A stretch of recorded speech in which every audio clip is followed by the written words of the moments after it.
Hi, gorgeous souls. This is for Libras, all Sun, Moon, Rising, and Venus Libras for the month of March. Now, I'm also wanting to say, because I'm finding a lot of people that are coming in new to their path, and there are people who don't understand, like, the Sun, Moon, Rising. And if you don't know your chart already, I want to make sure that I'm putting it out there for you. If you don't know what your chart is, I can obviously do your charts, and you can go on my website and find that out, but and order your own charts, and I'll do them for you. But if you don't know that and you don't want to do that, you could always Google, like how to find your ascending sign or how to find your moon sign, because I like to make sure I come out and I state on these videos, like, this is for Libra, Sun, Moon, Rising, Venus. But if you're a Sun Libra or an ascending Libra, then we're pretty much speaking about your core energies and the houses as we follow them. But if you're a Moon Libra, we're talking about your emotional depths, your subconscious energies that are coming into consciousness.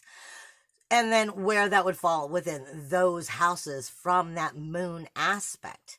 And if you're a Venus sign in Libra, then I'm speaking more about your sensitivity to this area, whether it's positive or negative. Because that's the way I see Venus. I don't see Venus as, love. But with that being said, if you do not already know your ascending, your moon sign, or just your planets at all, where your chart is, you can Google that information and get it. But again, if you want an astrology reading, by all means, you can contact me through my website. Okay, with that being said, Libras, I am getting a lot of anxiety. A lot of heart chakra that doesn't know what to do, solar plexus kind of energy. And it's because the crown, it seems like, is trying to activate, but the heart doesn't know how to listen to the crown, is what I'm getting a lot of. It's learning how to listen to the heart, not the crown. And the crown is trying to lead you through something. And if your crown isn't fully active, then it can be a little bit more dark. It could be more egotistical. And where the head starts speaking to you, the mind chatter. The mind chatter could be affecting what the heart is really trying to tell it. And I'm getting a lot of that. You're getting a lot of your unconscious actions, which is your 4th, 5th, and 6th house is loaded. Your 4th, 5th, and 6th is loaded. And then the 7th, 8th, and 9th still has a great deal going on. You don't really have too much going on your ascendant side, which is the rising side. You have more of it going on the descendant side, which means automatically this is karmic lessons that have to be learned. And I'm getting a lot of Mars energy in general. Now, Mars, I believe, is in your 4th house, but in general, what Spirit gives me is Mars.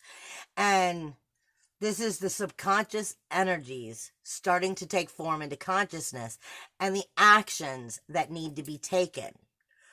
And I always relate Mars to the sacral chakra. What I'm being told right now is this is overcoming grief, sorrow, shame, blame that you hold on to, and the communication you have with yourself in these areas, which is insecurities. This is why I'm getting Mars. Mars is your sacral chakra, the way that I see it. It is your masculine energy, but it's also sexual energy. It's your inner SWAT team, your inner defender, but it's your inner belly dancer too. It speaks to you about your confidence.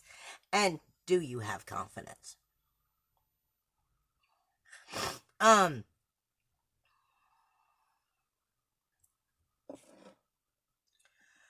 getting judgment versus like self-judgment versus, you know, taking the proper action. I feel like you're in your head too much. And like I said, the mind chatter, and even for some reason, Spirit's saying for some people, it's gossip. Some of the gossip is getting to you and pulling you down. And it's pulling the heart chakra down. It's weighing the heart chakra down. Let me help you to understand. Because what I'm being directed to is something in Egyptian mythology. And I don't remember what the temple was, but the idea is when you died in Egyptian mythology, you went forward for your heart to be weighed against a feather. And if the heart was heavier than the feather, then you don't get to move forward. It would be like the difference between going to heaven or hell. And the idea is, if you are allowing everything in your life to weigh you down, you are living in either the future or the past. You're not living in the now. You're not staying grounded. You're not staying centered. You're not allowing it to flow through you, but you're holding on to it like, this is my problem, and only I can solve this problem. And it's keeping you from being able to reincarnate. It's keeping you from being able to fly. And when you hold so much weight on the heart, eventually it gets weighed down, which would be why it would be heavier than the feather. You can't hold on to everything. You have to let it go. And this is speaking to you about loving yourself enough to let it go. Spirit is saying some of those subconscious energies, as they're becoming consciousness, is telling you a big lesson, as well as helping you to find parts of your hidden self so that you can then start to love it back into reality. Finding a new level of self-realization through the actual communication that you have with yourself. Trust your spiritual urges. Trust your soulful, spiritual morals and ethics. And trust your inner sacral chakra. If it's telling you where it doesn't feel good about you, or where you don't feel good about you, your insecurities, it's telling you what you need to tap into to correct. Because that's part of how you love yourself, right? Because this is all getting you back to a new level of your inner emotional security. And this month is going to have a lot to do with creating that and creative energy, because you're creating a new personal foundation to strengthen yourself upon. You're shape-shifting into the responsibilities of you, into the true power of you. I often say, because what I'm getting now also is part of your purpose. I often say, people want to ask, you know, what's their fate, what's their destiny, what's their purpose? And I try to tell people often that, what is it that you would do that you could not do? What is it that you would do for free? Because you can't not do it. Like me, everywhere I go, I talk about astrology. So I know my path has to have this astrology in it as I deal with the healing and the chakras and the people and whatnot. I help them understand why they feel and think the way they do. That's just part of my thing. So what is it that you would do that you can't not do? It's just like part of your DNA. Something that you're not capable of not doing. And you do it even if you didn't get paid for it. The idea is to realize what that is. Then perfect it and start getting good enough at it to where you can get paid for it. But it's not about getting paid. It's about following that purpose. Because in that area is telling you, even if you're not right off the bat, is the direction of sending you in what resonates with you. And that is where you're meant to be dealing with things. That is the direction of where you should be going. I tell people all the time, when I first started my business, I started it making jewelry. And jewelry absolutely has nothing to do with what I was doing, but Spirit was putting me on my path of creating a business so I could get right with myself. You may be going in a direction and it may not be the exact perfect right direction right now, but if you're going in the direction, it will lead you to the right direction. Spirit is also saying that a lot of it is going to have to do with your groups, your community, your ambitions, and your memberships. Now, they throw ambitions in there in between the people on purpose. Because if the people, places, and things that you are dealing with, the communities, the groups, the friends, do not support your goals, your dreams, ambitions, then they're the wrong people. Period. So if these communities are putting you in worry of your reputation, they're with the wrong people. If they feel like they're jeopardizing your honor, they're the wrong people.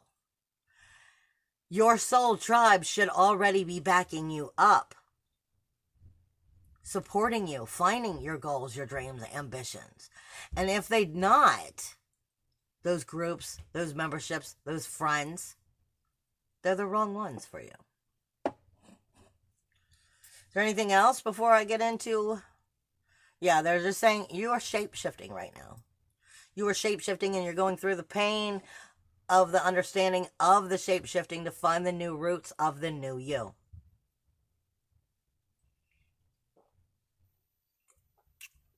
Shape-shifting into what self-worth, self-value, self-esteem really is, and finding investments within your own inner security by tapping into where you're insecure so that you can overcome them.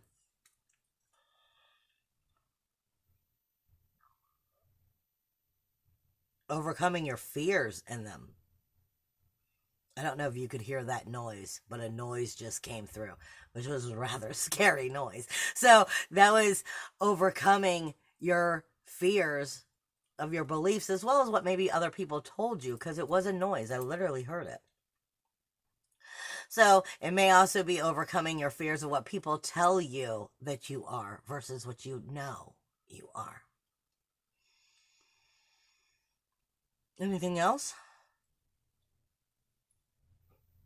Trust your spiritual truth. Trust your gut feeling. All right. The way that I do the astrology is I pull up the houses and I give you what I see. And if there's nothing in the houses, we pretty much skip it. Your very first house, Libra, has Jera in it. It also has Haumea and Make in it. This is the very collective consciousness, sacrifice, and commitment, as well as where are you on the growth of the lotus flower. That's what those three planets are.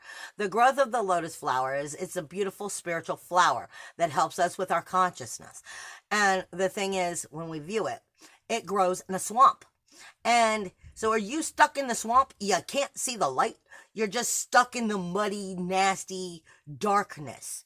Or are you starting to rise and you're coming into that frothy middle land where you're starting to see there's mud below you and there's light above you, but yet you're a little bit of both? Or are you finally starting to grow up out of that like the flower does, and then it blooms into the light?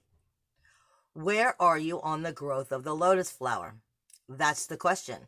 And if it's in the mud, in the swamp, why are you continuing to stay there? The fact is, you need to grow and mature. The collective consciousness is making you see the truth. And sacrifice and commitment, which is Yura, is also in your first house. This is all speaking to you about your self-awareness, your physical body, your personal appearance, your view of life, your very core of who and what you are, your image, your ID. It's what's illuminating of you. And are you collectively being aware of this change? And what this change is trying to tell you about your personality, to strengthen it, to strengthen your character, to make you as a core stronger and more illuminated and bright and vibrant. If you're not feeling bright and vibrant, it's telling you the pieces of your very core awareness that's not supporting you and what you need to acknowledge to change, to strengthen that self-worth, self-value, self-esteem. That's the shape-shifting energy. You also don't have anything in your third house because your second house is self-worth, self-value, self-esteem.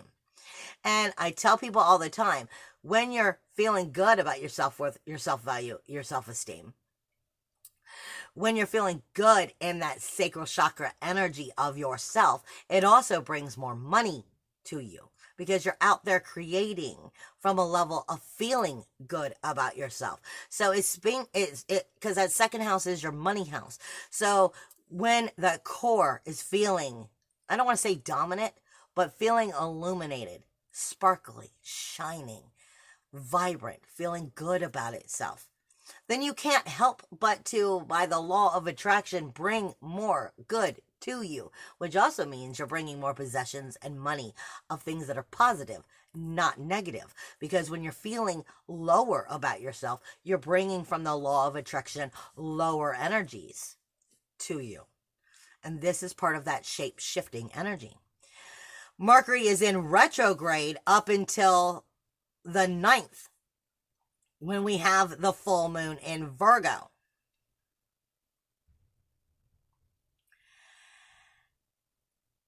So until the 9th, your Mercury is definitely in deeper communication with you, even though Mercury is not in that third house. It still rules the third house. And you don't have anything here directly. What did I just do? What did I just do? Oh, what did I just do? Okay. You don't have anything in your third house, but it's Sagittarius, which means you're already from a higher communication. You're already a little bit unattached to everybody because you're attached to the higher idea. And there's nothing wrong with that. But with that, you become a little bit more detached to the way everybody else thinks because you're coming from a higher level of thinking. That's what Sagittarius is. Sagittarius rules the higher self. So the higher self is trying to communicate with you what you need to communicate to yourself to move yourself forward.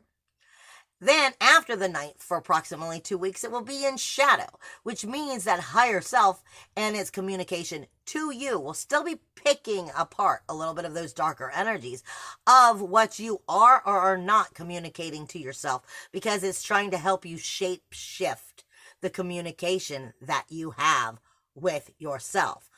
Even though it may be pointing out places of insecurities, it's doing it to help you face them, so that you have to get right with yourself. So it may be a little bit painful because, like I said, I really feel the solar plexus is just not feeling strong and it's able to will.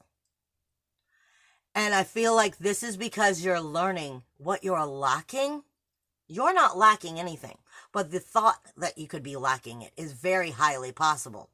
And you're learning to stop thinking bad about yourself. You're learning to start thinking positively and put yourself first, or at least in balance, equal to everybody else, about your very illumination, about your awareness, your physical personality, your self-worth, self-value, self-esteem. You're shape-shifting into not being on that back burner. And you're learning what makes you think that you've belonged on that back burner and what you need to change your thinking about. Now, as you come into the 4th house, your 4th house is where all of this energy is really pushing on you, because for you, that is Capricorn. And you have Pluto here. You still have Saturn here. Saturn moves out on the 21st, moving into your 5th house. And it's not going to be there for long.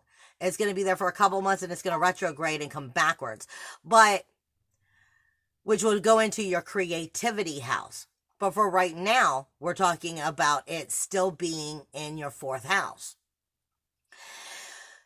You've got Saturn, Pluto, Uranus, Pallas, and Mars is going to be in here.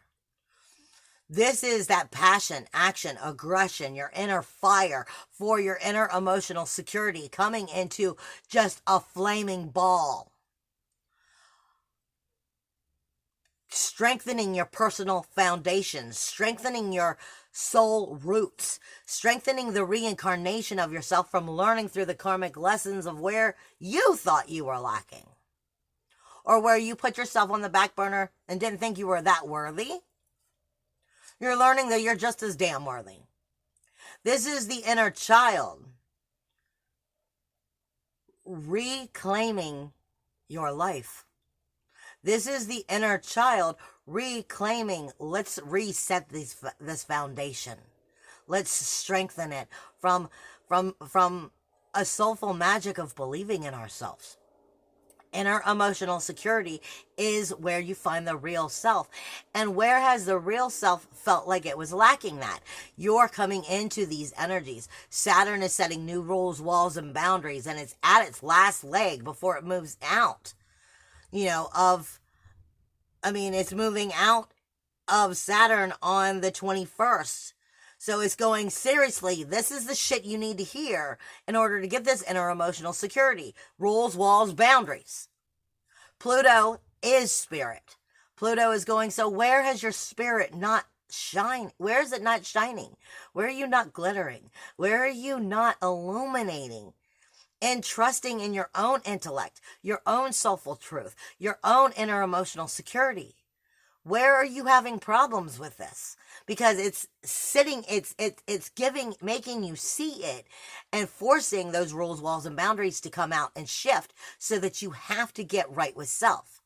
Then it's going to move, like I said, into that 5th house. Saturn is. You have Jupiter here, which is bringing abundance to it, making you have no choice but to deal with it. Pallas is strategic thinking. So she's making you learn how to set those rules, walls, and boundaries wisely by realizing where you very unwisely have set them in the past. And then Mars is giving you the passion, the action, the aggression to force yourself to do it. Your inner SWAT team is coming alive in yourself. Not in a way of being destructive. It can be if you're not listening. But it's trying to help you set a new foundation of security from within by trusting from within. Now, like I said, on the 21st of the month, Saturn moves into your 5th house. This is your inner child. This is also children. But this is where the pursuit of pleasure is. This is where our creative energy is. Saturn is going, what have you not taken a chance to try? And this creative energy. It speaks to you about your love interests, your personal interests, your sports, your hobbies. But it also speaks to you about dating and just enjoying life. So what are you afraid to try? Because in this area, it's saying either you've been afraid to try to create, or you've been creating and just creating wrong. Because like I said, it's not going to be here for long. It's moving in just to go, I'm going to reassess this situation before I retrograde back into Capricorn. Inner emotional security, the home and the roots of who and what you are. You can never lose your soulful self, but you can lose being connected to it because you didn't believe in it.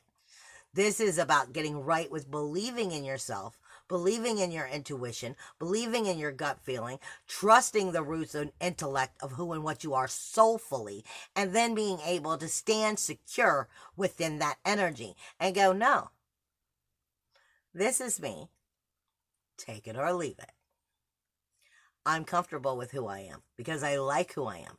That doesn't mean that you can't ever, meet in the middle. That doesn't mean that you can't ever, be willing to, work with someone else, but this means you're no longer going to only work with them while you don't work with you.